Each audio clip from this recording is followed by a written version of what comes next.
My name is Joe Pokrzywa. I am the Director of Operations for NRG Esports, the Chicago Huntsmen, and San Francisco Shock, and I found my job on Hitmarker. I work for NRG Esports. We have 3 separate brands. We have the Chicago Huntsmen of the Call of Duty League, we have the San Francisco Shock of the Overwatch League, and then we have our, main umbrella brand, NRG Esports. That was, kind of the OG that got started by Andy Miller back in 2016, I believe. Depending on what's going on, I could be doing a myriad of things right now.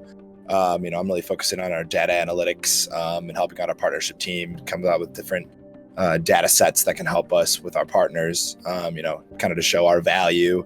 Then on top of that, being able to give back, some actionable ROI items that our partners love and love to see. So that's kind of my main focus right now. On the other end of it too, I handle all of our ticket sales before everything got hit with COVID for all of our brands. So I was head of ticket sales for Huntsman brand as well as the Shock brand. So a little bit of a bummer that we're not gonna be able to pull those events off, but next year, hopefully if things open up, we'll be able to do them again, and they'll be just as great, if not better than what we would have been able to pull off this year.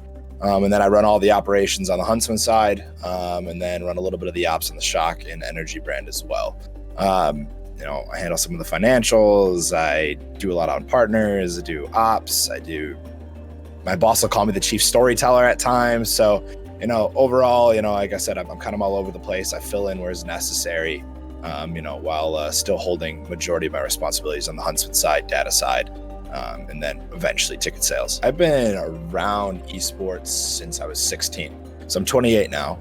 So like 12 years, about 06, 07, 08. Those are the years that I kind of got really into gaming myself. Granted, I was still playing video games.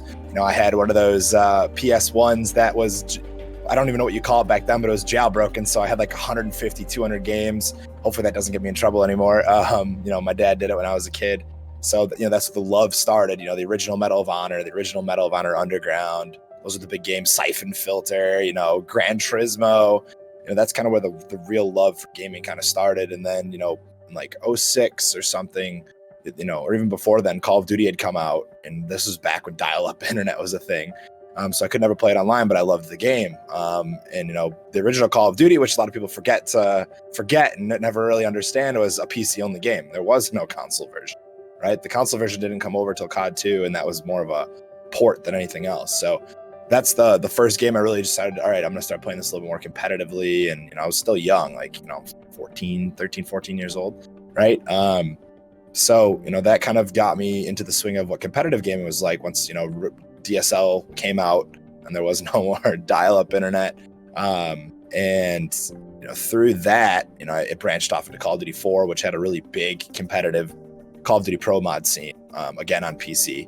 And that was where I kind of really got into it. And I got really good. I got invited to go to a bunch of different LANs that were local, but when you're 16 years old and there's not a lot of money in video games at the time, convincing your parents to let you go to a LAN with a bunch of people they don't know isn't very likely. So I never got to go, but it was cool. But that's kind of where it really got started, my love for the industry. And then ever since then, since the Angel Munoz Cal days, I've been following esports, through thick and thin, mostly Counter-Strike, the Call of Duty scene, obviously, once it switched over to console, OG Halo, League, kind of, I couldn't tell you what happened in League back in the day. It wasn't really my game. It was more the shooters, but that's kind of where the love really started. So I always knew that if this blew up, which I knew it would, that eventually I'd want to get back into it somehow, some way. But at that time, there wasn't a lot of money in it. There wasn't a lot of jobs in it. So, I went elsewhere.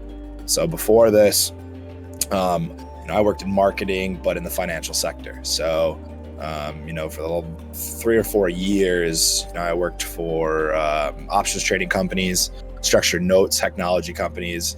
Then you kind of traded the market as well. So, my focus really was on, financial side, and the idea was to get as much experience as I could that would be relevant to get back into esports eventually. And then finally I was poking around on job boards, never could really find anything that was more gaming or esports related. Like, you had to literally go to the local companies. LinkedIn had gotten really popular, so I was like, all right, well, let's see what's on LinkedIn. But if you didn't specifically go and look for it, like at specific companies, you would have no idea if they're hiring for something that's relevant. Primarily because if you search for esports, especially on LinkedIn, it would automatically say, "Did you mean sports?" and then automatically set yourself up to check for sports.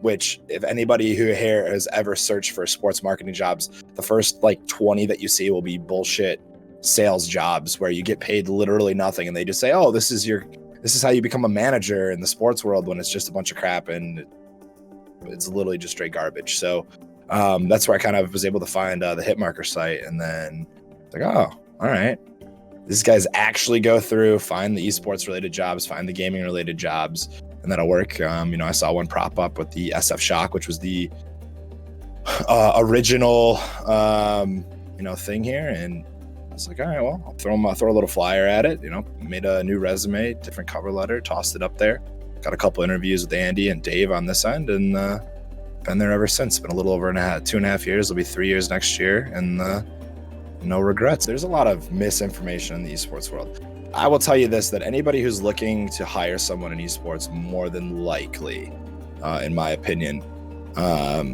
is going to look for someone that probably has relative or relevant experience outside of esports, more so than inside esports. Now, granted, if you're somebody that's been doing it for like 5-10 years and you've been in esports exclusively, of course, you're going to look great. But if you have no experience whatsoever, they're going to look for something that's a little bit more relevant on the outside. Like, I knew that going in. I was like, all right, well, the money's starting to come back in esports.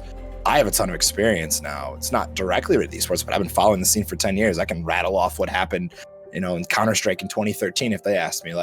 So I know I have the knowledge level of the understanding of how esports works and the gaming communities that are a part of it. So, but unless you have the relevant experience to take that, right, to take your knowledge of what you think esports is like and the gaming communities, and actually have some actual tangible experience to put to it, you're probably not going to get too far. So, I knew that I needed to go out and get something, which I did. So my big thing that I tell everyone is go get relevant experience outside in whatever sector or anything you want to do. You want to do marketing, go get a marketing job somewhere. You want to do operations, go do ops somewhere else. It might sound like a really big, just random blanket statement or something super obvious, but for some reason, everyone's just like, oh, I want to work in esports. I'm not going to do anything until I get into esports. I'm like, that's the worst thing you could possibly do.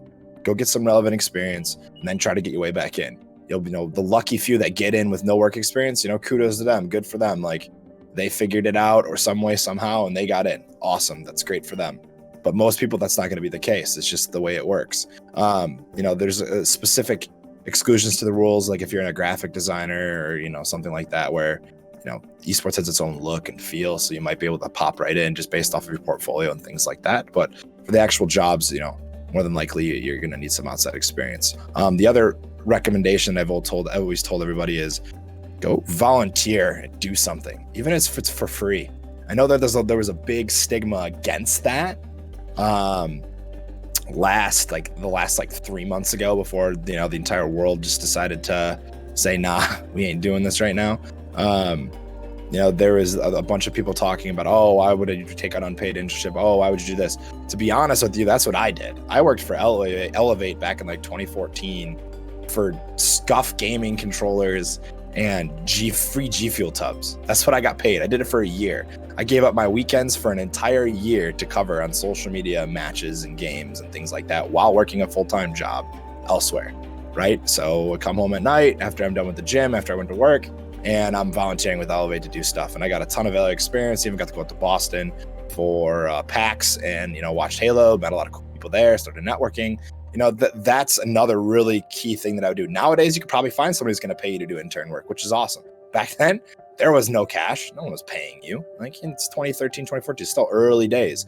The industry's still being pioneered. No one's paying you. So, my biggest recommendation would be go get some experience then in the space when you can. Volunteer in a couple things, even if it's like being a tournament admin, fine, go do that. Do some social media intern, fine. Better yet, to be honest with you, we found a lot of people to come work for us just based off them having meme accounts that they made that are relevant to a gamer. We found Sen, who's probably one of the greatest artists and one of the best people ever when it comes to creative on the Overwatch side of things, purely because she made her own meme account. And we noticed it because it was getting tossed around. We're like, hey, do you want to come make some memes for us? And then you had other people start following suit and start hiring for people to make memes, more so social media positions, but with an emphasis like, hey, you understand how to be creative and you can make a meme and, all of those things. So, that's my biggest set of experience, recommendation, I guess, on my experience through all of this for people that are looking to get into the thing, go get experience elsewhere, volunteer somewhere if you can, even if it's not for a lot of money, just to say that you were in the space and you looked, and plus you're going to network. Esports is very much about networking. And then the biggest one, don't be afraid to shoot your shot. Like, don't be the weird person on Twitter that constantly is like, oh, give me a job. But if you could find a creative way to get in front of people pay attention.